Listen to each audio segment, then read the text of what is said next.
So we left off, actually, we finished talking about printing even numbers using a for loop. This is the first version of printing even numbers, and then we had two other versions. So the one that I actually want to do is going to be, oh no, what is going on?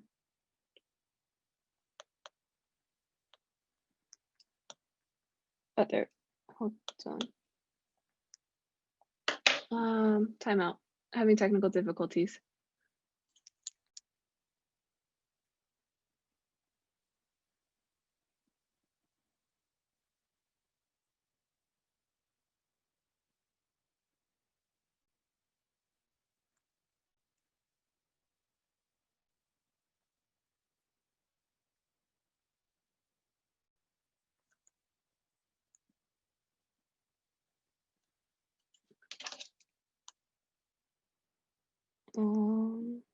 Let's see if this works. Okay, this should work now. Not the right slide though.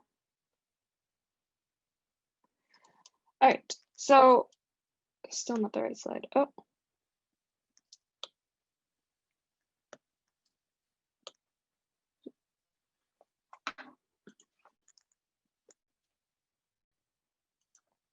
Okay, now I think we should be okay. Sorry about that. So the one that I want to talk about is going to be this one right here. This one, printing even numbers 2 through 100, where we have different increments. So, or we have increments of just 1, as but to up to and including 100. So we start with 1.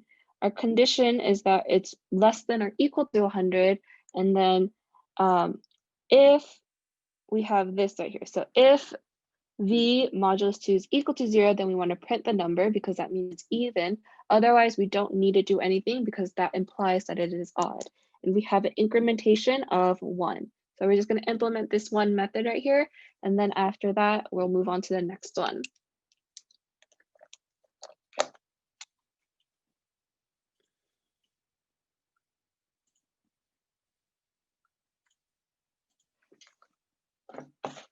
So let's go ahead and get started on this one. So we're printing even numbers.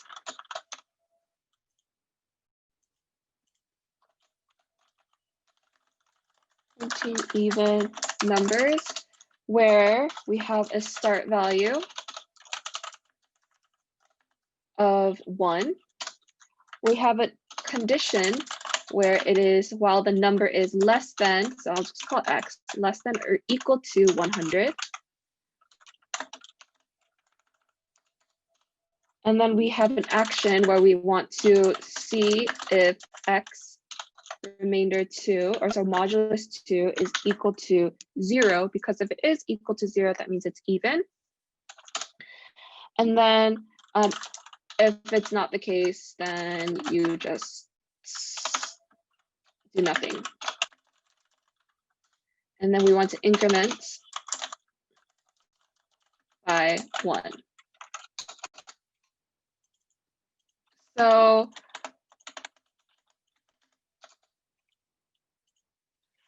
we need a for loop. So remember, when we used a for loop, we also included the in range. How is our range going to work? From where to where? So let's say I have 4x in range. We have a starting point. So what is our starting point here?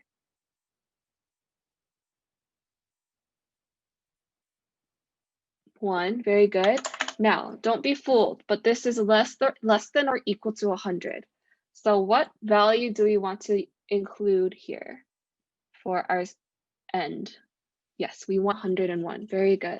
We want 101 because we want to include 100. If you get fooled by this and you just put 100, then you are going to lose a value. You're not going to be able to test 100 itself. It'll stop at 99 because remember that second number is not inclusive. And then we have to check if x modulus 2, so if you do x divided by 2 and you get a remainder, so if that remainder is equal to 0, then you can print x. Otherwise, you do nothing. So we don't even need the else statement really. And because we know we're incrementing by 1, we don't need this comma 1. You could have it in there. Like even if you include it in there, it'll work perfectly fine. Do you see how I have it? But then if you don't have it in there, it works exactly the same, where it prints out all even numbers starting from 2 all the way up to 100. In fact, this number 1 right here, we could actually start it off at 2, and that will be perfectly fine as well, just because the first number that we need that is relevant to us is 2. So you had a lot of options for this one. As long as it works, it should be okay. For this one right here, personally, I think I would prefer a while loop because a while loop is a little bit easier to read, but for loop is a little bit more condensed, compact, and it looks a little bit easy on the eyes just because it is shorter and you don't have like an additional 2 more lines of code. But to each himself. I'm not going to do a walkthrough of this because I have a couple of other ones where I want to do walkthroughs for. So we're just going to not do the walkthrough where I like write out everything and I'm just like, oh, we just like test like the different, what exactly is going on, the mechanics behind it. That's for a little bit later when we have more challenging questions coming up. Let's go back to the slideshow.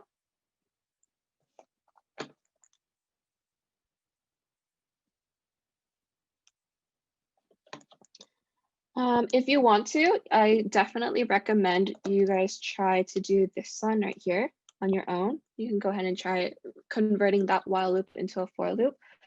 But up to you. It's not the homework that I was going to assign to you, but if you feel bored and you want to test yourself, I think this is a good one. We're going to try this one now, asking for input 10 times. So remember when we asked for input 10 times, the first time we did this, we used a while loop where we started off with asked is equal to 0. So the number of times that we asked the user, that was 0.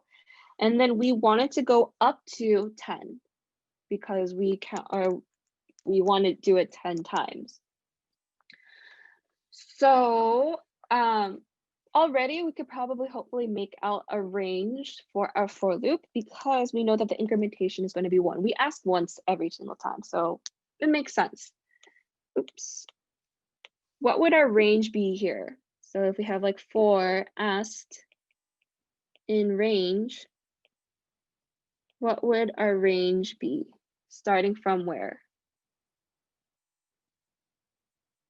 There's more than one answer for this, so you could write out a couple.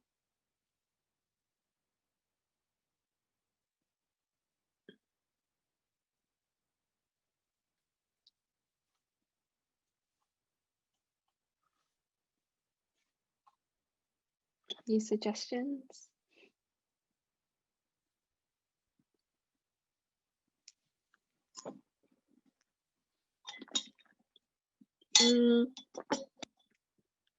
Okay, so I see a couple. So we want to do less than or equal to 10. So we could definitely just do for in range 10 like this. Because remember, if we have just one thing in our range, then this is the same thing as range 0, 10, 1, which means we start at 0. We go up to, but not including 9. So that means, or sorry, up to and not including 10. So this means like a less than 10.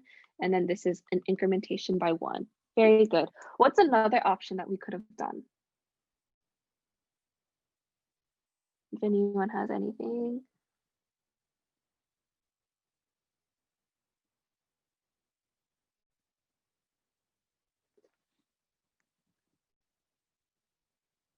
Good. That's another option that we could have. So we could have range 1, 11.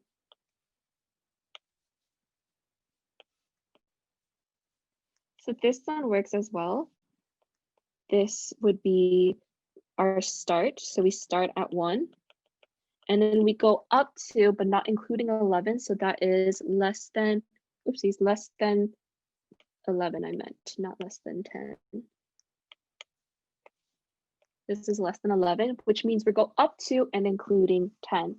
which could actually be beneficial for us at this part right here. I want to implement both of them. I'm going to do both this one and this one. That way you guys can see how shifting the range could help you in some ways, but it just depends on what you prefer. Let me switch over to the coding again. So this one right here is going to be with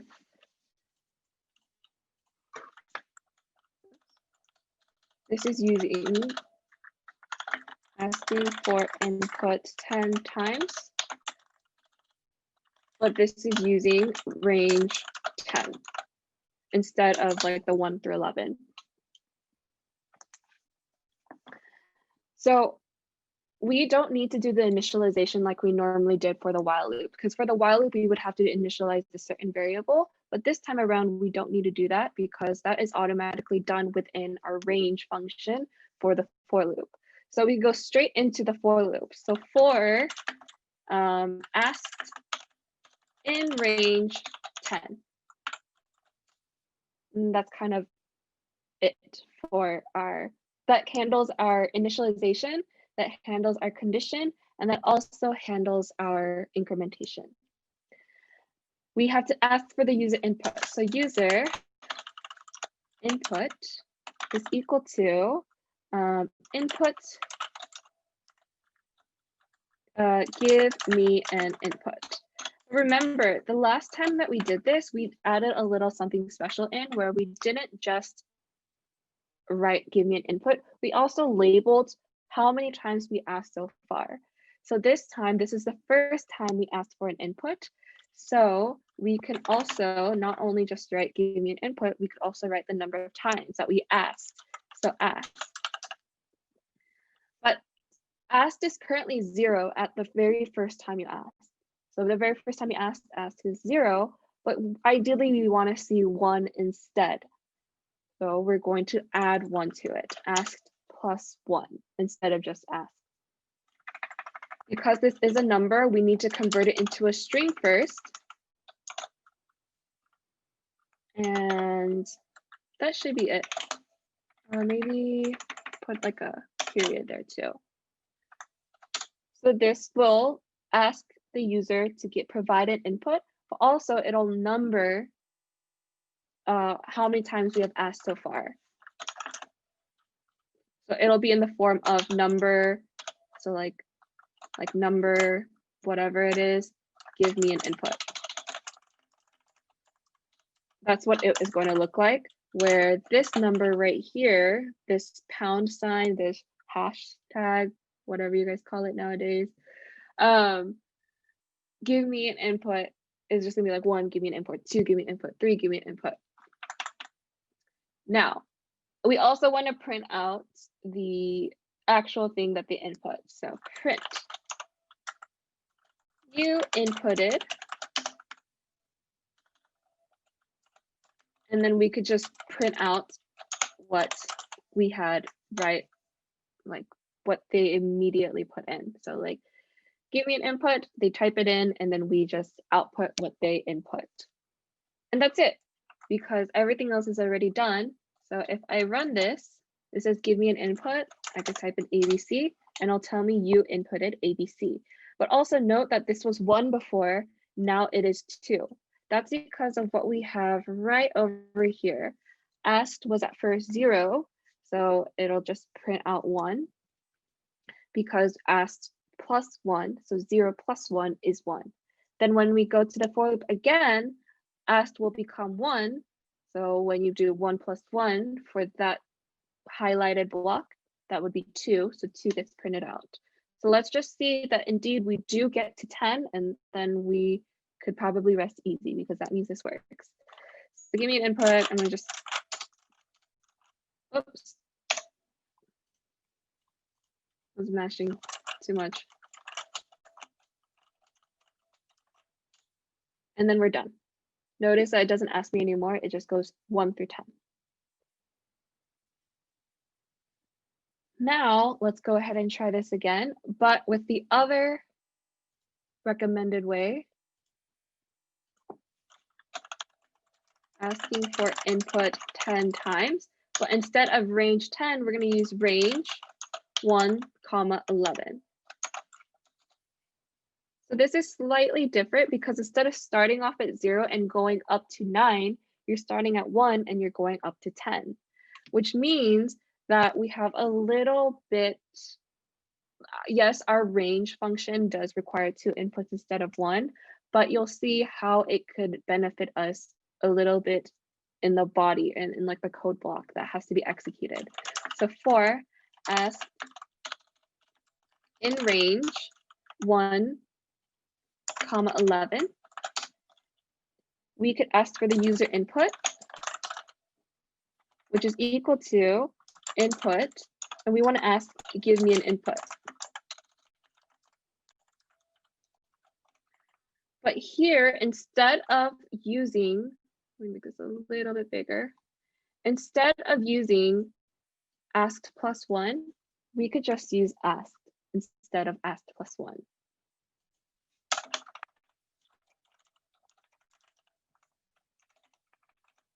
The reason being is because instead of starting at 0, we're starting at 1, which is the actual value you want to print out the first time it runs through the for loop. Then if it increments, because we have shifted our range over 1, instead of 0 through 9, it's 1 through 10, it matches or it aligns with what we want. So now we could just use this. Everything else is exactly the same. I'm a little lazy, so I'm just going to copy and paste this in right here.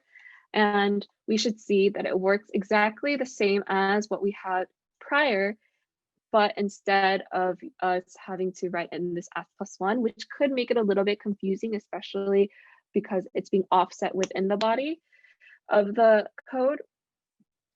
We have something a little bit easier on the eyes with this right here. It's not a huge difference, but if you're writing more complex code, you definitely want to opt for this option instead of this one right here.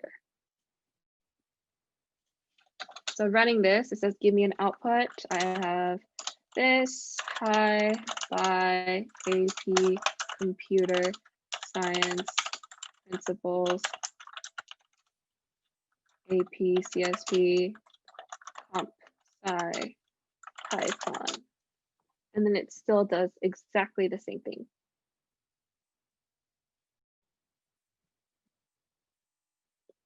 Questions?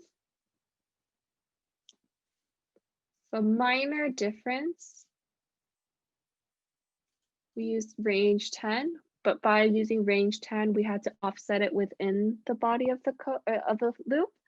And then we have range 1 to 11, which means that it's already offset for us, so we don't have to worry about it inside of the executed block.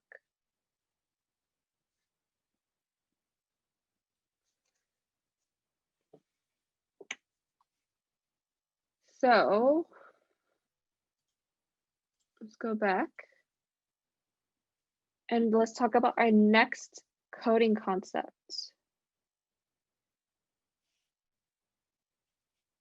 Break. So break is, maybe some of you guys have heard of break before, but break is a specific term that you want to use when you are coding or when you have a loop.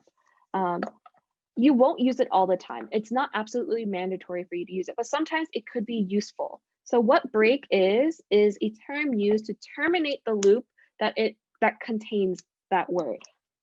So it terminates the loop that contains it. However, for it to actually terminate, Python needs to see it. So you can see right here, this break is inside of a while loop, but it won't actually see it unless this statement is true. So if x is equal to 50, then Python will go into here, see the break statement, and then it'll leave. But let's just keep talking about the definition of break.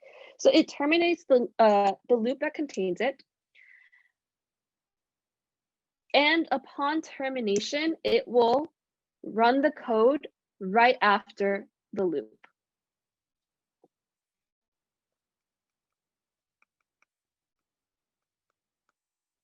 program will continue running the code that follows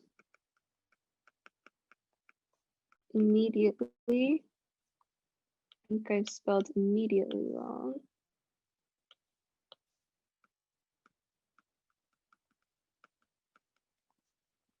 After the loop. So let's say this right here, it breaks. It breaks at this part right here. Then it'll skip this. It'll skip the rest of the iterations that we have to do. And then it will continue right here. Continue starting here.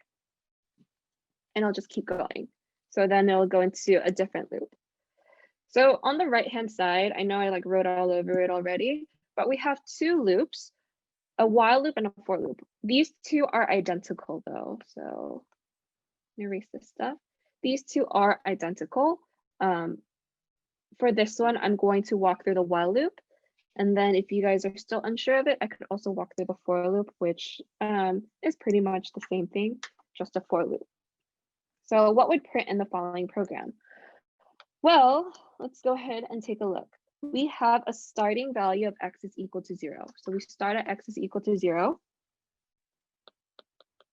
And then we go inside the loop and we see while x is less than 100. So 0, our current value, is less than 100. So it will go into the first body, or like the first, it will just go into the code block, I guess. And the first thing it sees is print x. X is currently 100, so it'll print out 100. Then it sees the next thing, which is if x is equal to 50. Well, in this case right here, x is 0. It's not 50, so it'll skip this. It skips this right here, and it will just go straight to x plus equals 1. Remember, when we talked about conditions, you do not go inside the code block unless that condition is true. In this case, the condition is not true, so we skip it and go on to x plus equals 1, which just adds 1 to our x value. So now x is equal to 1. Why did I write 100? We print out 0. After this, we will go to the very top of the loop and then check if it is less than 100. So is our x value less than 100, which it is. 1 is less than 100, so it'll fall back into the code block. Print x, which is currently 1. Check the condition, which is not true, so we'll skip the break, and then it goes to the very last statement, x plus equals 1, and it'll increment our x value, so x is equal to 2. Jumping the gun again. Then we go back to the top of the while loop, print x because our current x value is less than 100, so we have to go inside the code block. So we're going to print x, which is 2.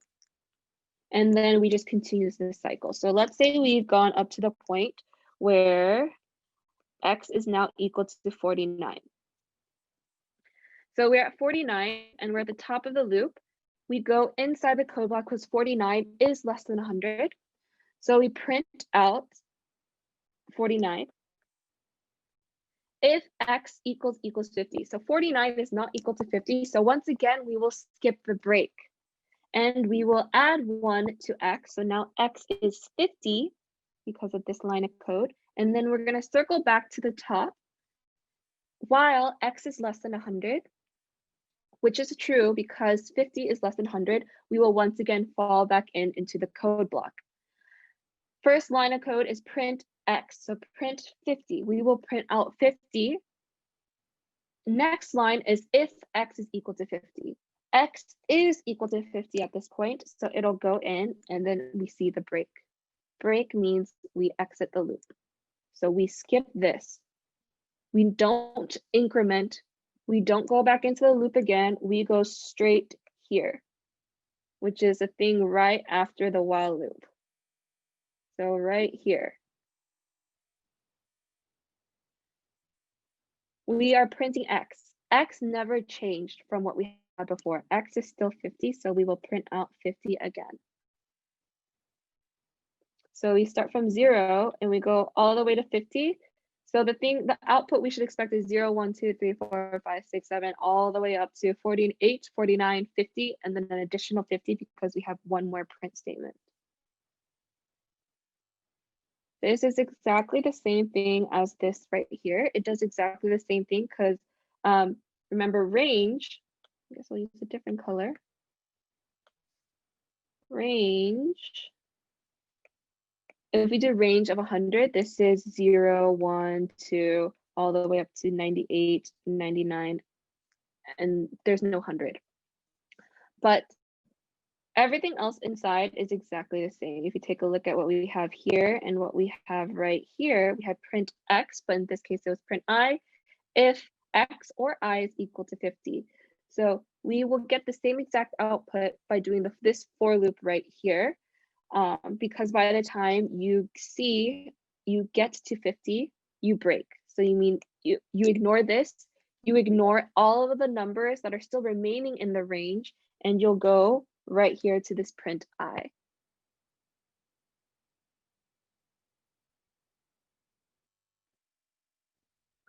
So break terminates the loop that it is inside, and the program will ignore the rest of the loop that needs to be run, and it'll continue running from where it left off, or pretty much whatever comes sequentially next. Break is not to be confused with continue. Continue is not slightly different. Yeah, I would say continue is slightly different. There are similarities between them. So continue doesn't cancel the entire loop. What continue does, it skips the rest of the code inside of the current iteration only. So not the entire loop, just whatever is left of the iteration. So let me just go ahead and write this out. It skips the rest of the code inside of a loop for the current iteration.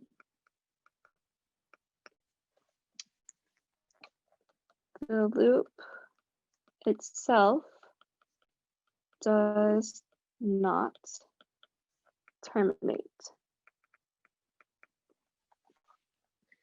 So once again, on the right-hand side, I have two loops, a while loop and a for loop. These are once again identical to each other, so we should expect the same results. This time I'm going to run through the for loop instead of the while loop because for the last example, I ran through the while loop. So we have I in range 0 to 100. That means we start from 0.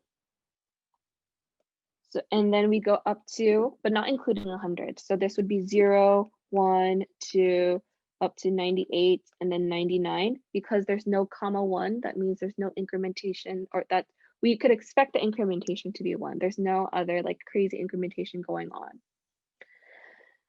So we're gonna fall into this one right here.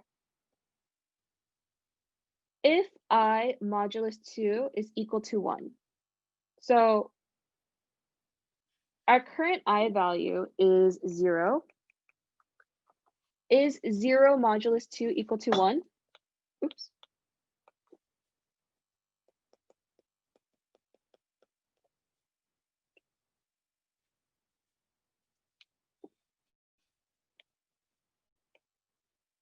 No, right. This is a fat no.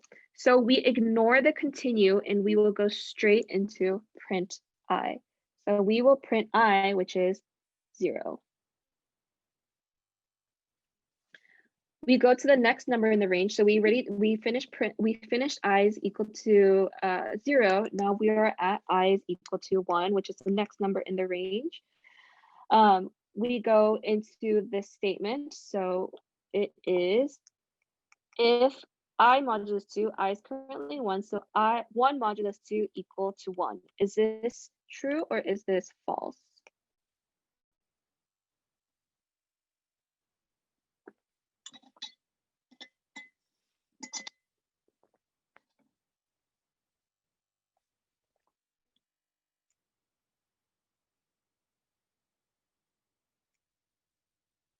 Is I modulus 2 1?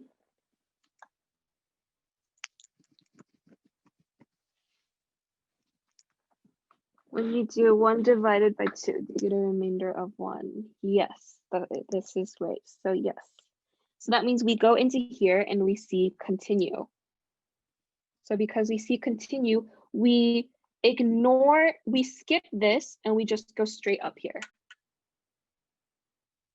And we will go into the next iteration. So we do not print.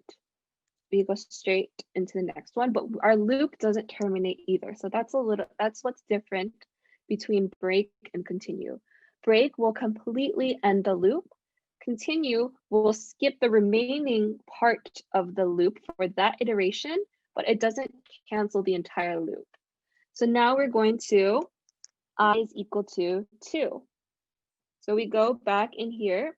If I modulus 2 is equal to 1, and so we have 2. So it's 2 modulus 2 equal to 1.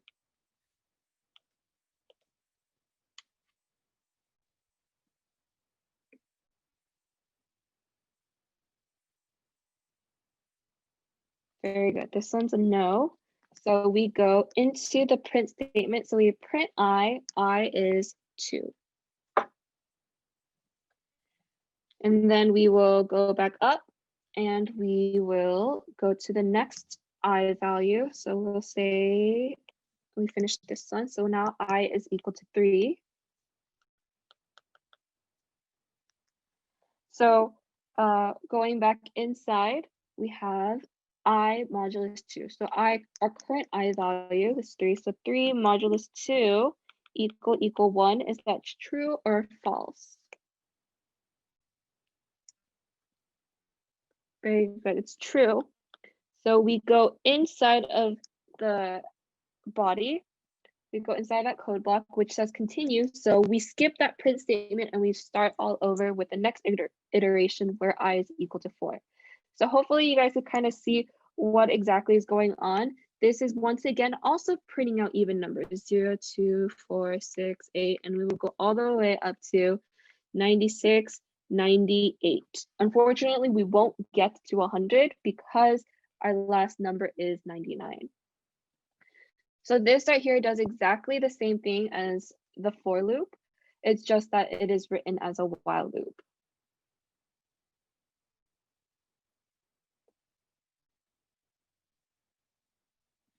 Does anyone have any questions about the difference between break and continue?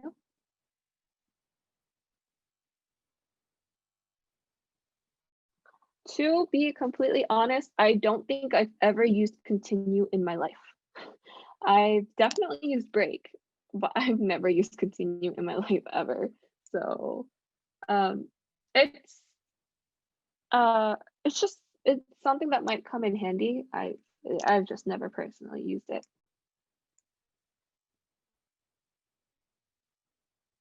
So let's talk about this one right here. We did this one. Oh, it looks like the picture got cut off.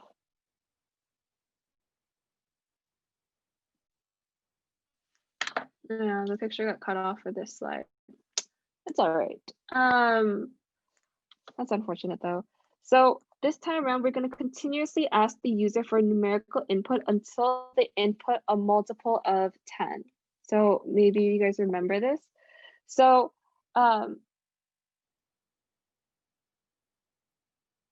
if we have to continuously ask the user for a numerical input until they input a multiple of 10, this might be a little bit more difficult to do in a for loop, which requires an in range. So instead of actually breaking out like because we can't predict the number of times that a user will type in incorrect numbers, we probably want to use break for this.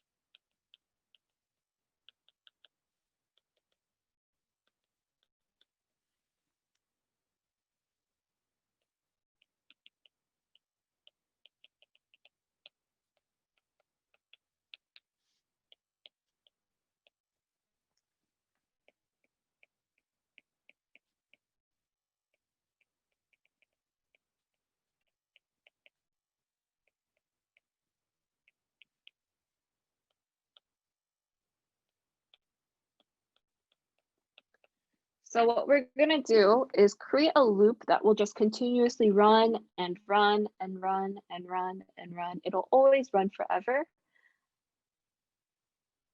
until we break. So if we write a condition inside of a loop, in the code block for the loop, it's like if it is a multiple of 10, break. That's what we're gonna do instead because we kind of have no other choice. So I said before, for a for loop, everything that you could write as a for loop can be written as a while loop. However, it's a little bit tougher to say that everything written that you write as a while loop can be written as a for loop. It's possible, it's just a little bit trickier. So choose your battles wisely.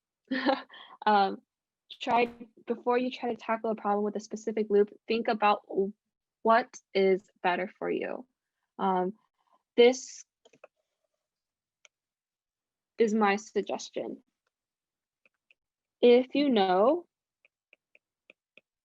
exactly how many times it'll run,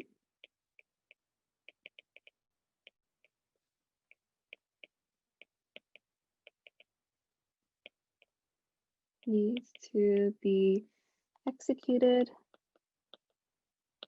use a for loop. Otherwise, I would probably just stick with a while loop.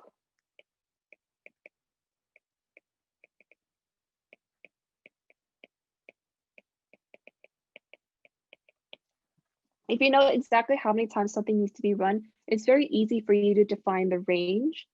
So like the in range for something in range, and it'll condense your code. It'll make it shorter.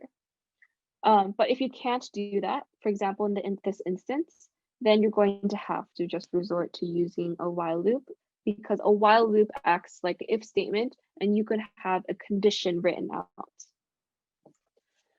So let's do this question again, or let's code out this one right here, but instead of a while loop, we will use a for loop. Give me 1 second to switch.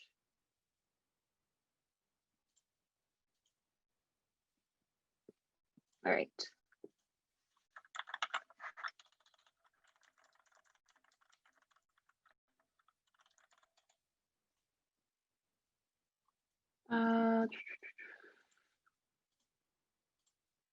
So here we have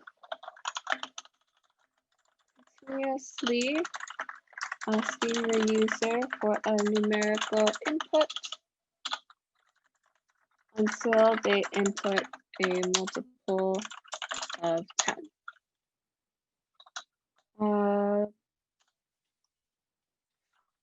And then we discussed that we want to use an infinite, you want to use an infinite loop, I guess.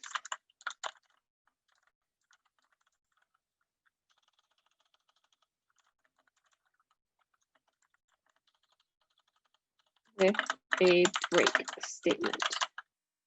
So let's go ahead and try this.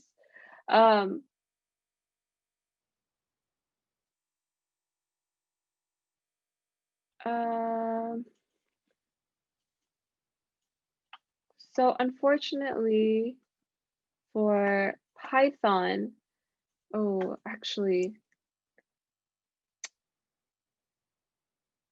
I don't know if we could actually do this if you guys, I haven't talked about libraries yet.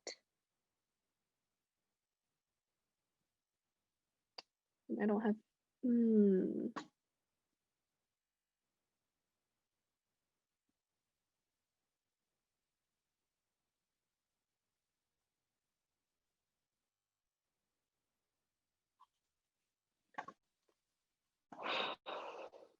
I did not think about this.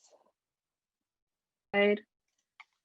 So instead of using a for loop, we're actually going to use an infinite while loop because we, oopsies.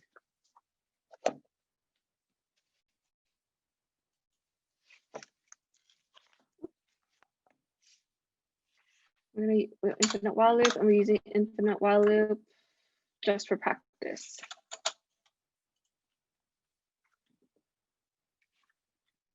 So we're going to start off with just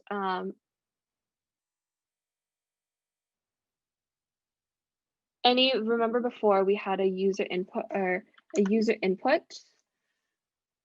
Actually, no, this time around, we'll do the count method. So we're going to count the number of times a user is inputting it, but we're going to make it so that the statement will always be true.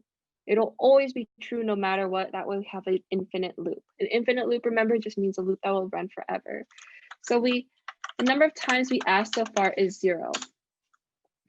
If we have a while loop that runs while asked is always greater than or equal to 0, this will run forever. It'll run forever and ever and ever because we're only going to increment asked.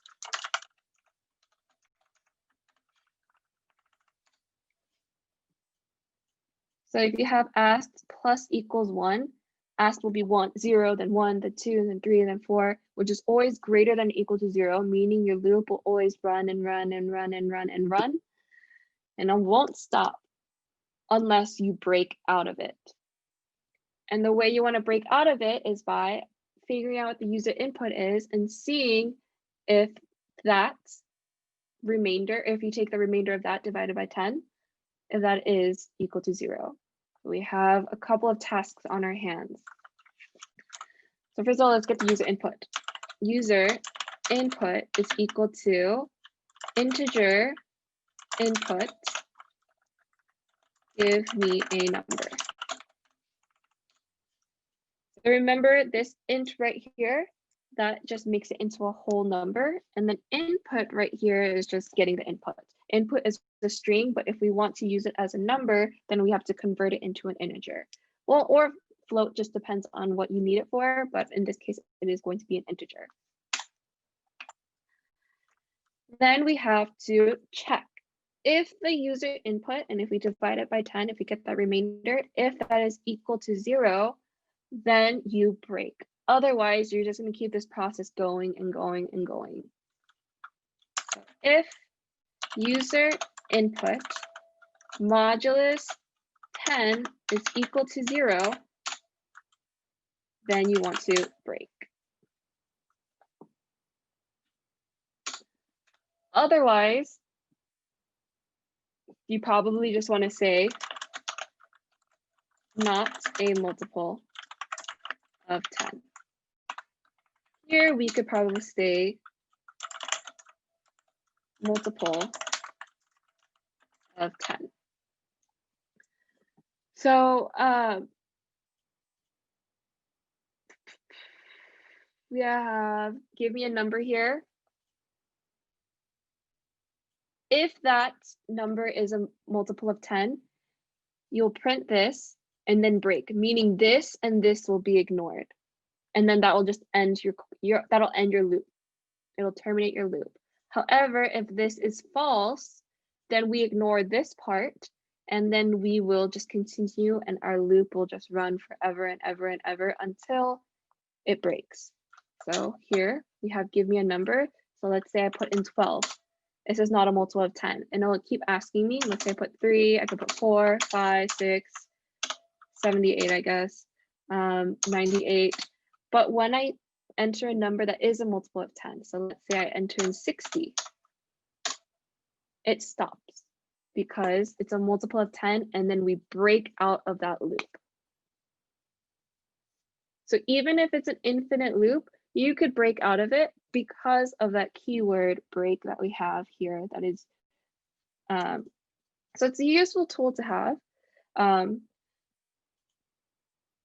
don't use it a lot personally, but you could definitely use it. So this gives you a little bit more flexibility with how you want to run your loops.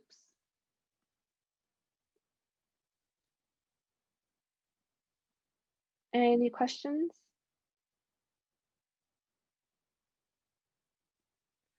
So the one other question that I have not talked about was Fizzbuzz. If you guys remember Fizzbuzz, actually,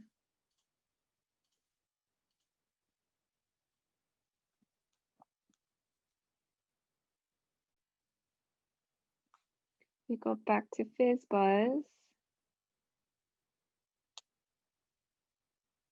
This one right here. This is for you guys to try as a for loop. So if you tried implementing it using a while loop, I want you to try to change it to a for loop. No need for you to use break or continue, but you should still just change it into a for loop. Don't use break, don't use. If you want to try use break and continue, be my guest, but it's just not necessary for this kind of question. That is going to be a first part of your homework. The second part of your homework is going to be a worksheet that will test your knowledge of both while loops and for loops. Those will be more AP style questions where instead of where you just run through the code and you'll see what the output is. So if you're doing well with that, then I would say you're in pretty good shape for the AP exam up to that point. I think we're just going to end early today just because the amount of time I've left. It's like an awkward amount of time where I don't think I would be able to get to a good stopping point if I were to start the next PowerPoint. So with that being said, I'm just going to end the session here.